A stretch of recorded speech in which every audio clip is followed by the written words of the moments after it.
Seal पालन केल्यानंतर मनुष्याची सुगती होते, म्हणजे या भवामध्ये तो मनुष्य सुखानं राहतो.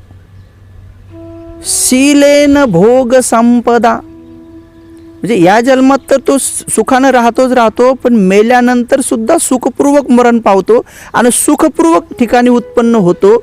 आणि सीलेन भोग संपदा, सील पालन केल्याने त्या व्यक्तीला जेवढ्या काही उपभोग्य करणाऱ्या वस्तू आहेत त्या सगळ्या सील पालन केल्यामुळेच प्राप्त होतात. जसं की नोकर, चाकर, धन दौलत, ऐश्वर्य, बंगला, गाडी, हवेली, धनसंपत्ती, त्याचबरोबर शेती, बाडी, सौंदर्य, या साऱ्या गोष्टी, आरोग्याचा लाभ, या सर्व सील पालन केल्यामुळं प्राप्त होतात असे तथागत सांगू लागले.